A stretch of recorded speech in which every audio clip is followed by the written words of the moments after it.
வணக்கம் நண்பா. ஸோ நிறைய பேர் வந்து பார்த்தீங்கன்னா தெலுங்கு டைட்டன்ஸ் டீமை பற்றி வீடியோ போடுங்க அப்படிங்கிற மாதிரி சொல்லியிருந்தீங்க. ஸோ ஏற்கனவே பெங்களூர் டீம் அப்புறம் பாட்னா டீமை பற்றி அவங்க செஞ்ச முக்கியமான தவறுகள் என்ன அப்படிங்கிற மாதிரி செப்பரேட்டாக வீடியோஸ் வந்து போட்டிருக்கோம். போய் செக் பண்ணி பார்க்காதவங்க பார்த்துக்கோங்க. அண்ட் அதே வரிசையில் இன்னைக்கு தெலுங்கு டைட்டன்ஸ் டீமை பற்றி பார்க்க போகிறோம். ஸோ அண்ட் அது மட்டும் இல்லாமல் வீடியோக்குள்ள ஒரு முக்கியமான விஷயம் இருக்குது. ஸோ வீடியோ ஸ்கிப் பண்ணாமல் பாருங்கள். புதுசாக வந்து பார்க்குறீங்கன்னா சேனலை சப்ஸ்கிரைப் பண்ணிவிட்டு இந்த வீடியோக்கு ஒரு லைக் கொடுத்துக்கோங்க. அண்ட் நண்பா, ஃபஸ்ட்டு முக்கியமான அப்டேட்லேருந்து ஸ்டார்ட் பண்ணிடலாம். ஸோ உங்கள் எல்லாருக்குமே தெரியும், சீனியர் ஸ்டேட் கபடி சாம்பியன்ஷிப் பாய்ஸுக்கானது வந்து பார்த்தீங்கன்னா February 20 23 வரைக்கும் ஒடிசாவில் வச்சு நடத்த போகிறாங்க. ஆனால் அதுக்கு முன்னாடி சீனியர் ஸ்டேட் கபடி உமன்ஸுக்கானது வந்து நடத்த போகிறாங்க. இது February 15 18 வரைக்கும் நடத்த போகிறாங்க. இதை வந்து ஹரியானாவில் வச்சு நடத்த போகிறாங்க. அண்ட் இப்போ தெலுங்கு டைட்டன்ஸ் டீமை பற்றி பேச ஆரம்பிச்சிடலாம். தெலுங்கு டைட்டன்ஸ் டீமை பொறுத்தளவு பிகேல ஒரு ஒஸ்டான ரெக்கார்டு வச்சிருக்க டீம் அப்படின்னா அது தெலுங்கு டைட்டன்ஸ் டீம் தான். எல்லா சீசனுமே அவங்க மோசமாக தான் பர்ஃபார்மன்ஸஸ் கொடுத்துட்டு இருக்காங்க. ஒரு பிகேஎல் சீசன் 10 எடுத்துக்கிட்டாலுமே லீக் மேட்சஸில் 2 மேட்சஸ் மட்டும் தான் ஜெயிச்சிருக்காங்க. இவ்வளோத்துக்கும் அவங்க கிட்ட ஸ்டார் பிளேயரான பவன் ஷெராவத் இந்த மாதிரி நிறைய பிளேயர்ஸ் இருந்துமே, ராகுல் சௌத்ரி இருந்தார், இந்த மாதிரி நிறைய பிளேயர்ஸ் இருந்துமே அவங்களால பெருசாக டைட்டில்ஸ் எதுவும் அடிக்க முடியல, பிளே ஆஃப்க்கு கூட குவாலிஃபை ஆக முடியல. அண்ட் பிகேஎல் சீசன் 10 முடிஞ்சோன்னா அவங்க செஞ்ச ஒரு முக்கியமான விஷயம், அவங்களோட கோச்சை சேஞ்ச் பண்ணது. கிருஷ்ணன் குமார் குட்டாவை மறுபடியும் உள்ளே வந்து கொண்டு வந்திருந்தாங்க. அண்ட் அதன் பிறகு வந்து பார்த்தீங்கன்னா ஆப்ஷனில் பவன் ஷெராவத்தை கிட்டத்தட்ட 1.5 கோடி கொடுத்து எடுத்தாங்க. அண்ட் அது மட்டும் இல்லாமல் கிருஷ்ணன் குமார் குட்டா கூட அந்த சாம்பியன்ஷிப் அடிக்கும்போது டெல்லி டீமில் இருந்த ஒரு சில பிளேயர்ஸை மறுபடியும் கொண்டு வந்திருந்தாங்க. விஜய் மாலிக்கை டெல்லி டீம்லேருந்து கொண்டு வந்திருந்தாங்க, மஞ்சித்தை டெல்லி டீம்லேருந்து கொண்டு வந்திருந்தாங்க. அண்ட் அது மட்டும் இல்லாமல் கிருஷ்ணன் துல்லை வந்து பார்த்தீங்கன்னா பாட்னா டீம்லேருந்து கொண்டு வந்திருந்தாங்க.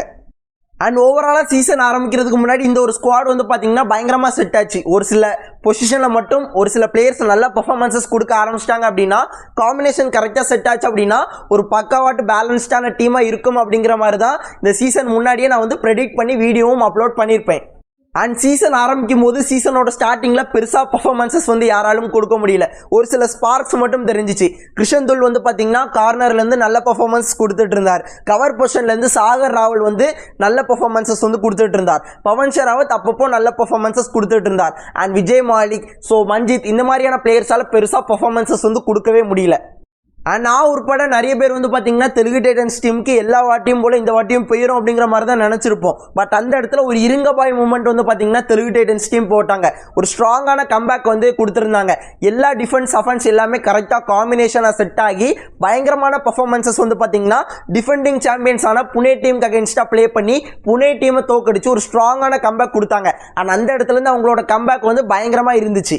அண்ட் மறுபடியும் பவன் ஷெராவத்துக்கு வந்து பார்த்தீங்கன்னா ஒரு இன்ஜுரி வந்து ஏற்பட்டுச்சு. அதன் காரணமாக அவரால் ஒரு சில மேட்சஸ் வந்து ப்ளே பண்ண முடியல.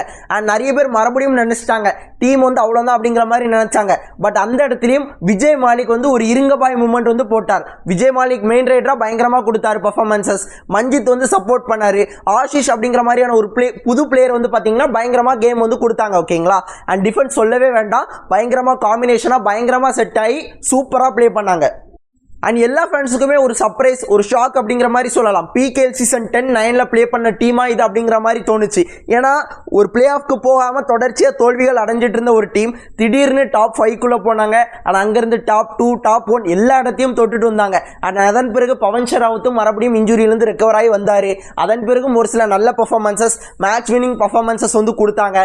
அண்ட் அதன் பிறகு ஒரு சில இடங்களில் தொடர்ச்சியாக ஜெயிக்கணும் அப்படிங்கிற மாதிரி ஒரு நிலைமை. அண்ட் அந்த இடங்களில் வந்து பார்த்தீங்கன்னா தொடர்ச்சியாக தோத்தது தெலுங்கு டைட்டன்ஸ் டீமால பிளே ஆஃப்ஸ்க்கு வந்து போக முடியல. அண்ட் ஓவராலாக பார்க்கும்போது தெலுங்கு டைட்டன்ஸ் டீம் ஒரு நல்ல கேம் வந்து கொடுத்துருக்காங்க. பிகேஎல் சீசன் 10 கம்பேர் பண்ணும்போது பயங்கர இம்ப்ரூவ்மெண்ட் தெலுங்கு டைட்டன்ஸ் டீமில் வந்து இருந்துச்சு.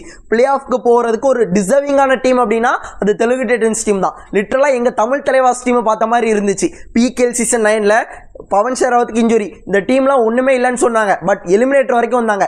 அதே டீம் அதோட மினி வெர்ஷனாக தெலுங்கு டைட்டன்ஸ் டீம் இந்த பிகேஎல் சீசன் 11 வந்து நான் பார்த்தேன். பட் ஒரே ஒரு வருத்தம் என்ன அப்படின்னு கேட்டிங்கன்னா பிளே ஆஃப்க்கு போகாதது மட்டும்தான். அண்ட் தெலுங்கு டைட்டன்ஸ் டீமை பொறுத்தளவு அந்த கம்பேக்கை வந்து கொஞ்சம் சீக்கிரமாக கொடுத்துருந்தாங்க அப்படின்னா கண்டிப்பாக இந்த சீசன் ரொம்ப கம்ஃபர்டபுளாக பிளே ஆஃப்க்கு வந்து போயிருப்பாங்க. ஸோ அந்த டைம் எல்லாமே பயங்கரமாக எடுத்துச்சு. ஒரு விஜய் மாலிக் ஃபார்முக்கு வரதுக்கு டைம் பயங்கரமாக எடுத்துச்சு. டீமோட காம்பினேஷன்ஸ்லாம் கரெக்டாக செட் ஆகி அந்த வின்னிங் மொமெண்டம் கொஞ்சம் சீக்கிரமாக வந்துருந்துச்சு அப்படின்னா கண்டிப்பாக ரொம்ப கம்ஃபர்டபுளாக பிளே ஆஃப்க்கு வந்து தெலுங்கு டைட்டன்ஸ் டீம் போயிருப்பாங்க. ஆனால் அதுதான் ஒரு முக்கியமான காரணமாக நான் பார்க்குறேன் தெலுங்கு டைட்டன்ஸ் டீம் பிளே ஆஃப்க்கு போகாததுக்கு. அஃப்கோர்ஸ் நிறைய தவறுகள் வந்து பார்த்தீங்கன்னா தெலுங்கு டைட்டன்ஸ் டீம் பண்ணியிருந்தாங்க. பட் பிகேஎல் சீசன் 10 கம்பேர் பண்ணும்போது இந்த வாட்டி ஒரு பயங்கரமான இம்ப்ரூவ்மெண்ட் வந்து கொடுத்துருக்காங்க. அதில் எந்த ஒரு சந்தேகமும் இல்லை. நான் அந்த டீமை நினச்சி பயங்கர சந்தோஷப்படுறேன். And Pavan Sehrawat PKL season 10 compare பண்ணும்போது இந்த சீசன் ரொம்ப கம்ஃபர்டபுளாக ரொம்ப ரிஸ்கியான மூவ்ஸ்லாம் யூஸ் பண்ணி பயங்கரமான game play PKL season 10 compare பண்ணும்போது பயங்கரமாக பிகேஎல் சீசன் 11 வந்து கொடுத்துருந்தார். ஸோ இந்த டீமில் நிறைய மிஸ்டேக்ஸ் இருக்குது. பட் இந்த டீம் இதுக்கு முன்னாடி நிறைய கஷ்டங்கள் வந்து பட்டிருக்காங்க. அண்ட் அதெல்லாம் கம்பேர் பண்ணும்போது இப்போ ஒரு பயங்கரமான கம்பேக் ஒரு ஸ்ட்ராங்கான டீமாக இருந்திருக்காங்க. அண்ட் அதும்போது ஸோ இந்த டீமை பற்றி குறை சொல்கிறதுக்கு எனக்கு எதுவுமே இல்லை. ஸோ உங்களுக்கு ஏதாவது தோணுச்சு அப்படின்னா மறக்காமல் கமெண்ட்டில் சொல்லுங்கள். அண்ட் வீடியோவில் தான் இவ்வளோ நேரம் வீடியோ ஸ்கிப் பண்ணாமல் பார்த்த எல்லாருக்குமே நன்றி. இதே போல நல்ல வீடியோவில் நாளைக்கு பார்க்குறேன். Tata bye bye, see you நண்பா.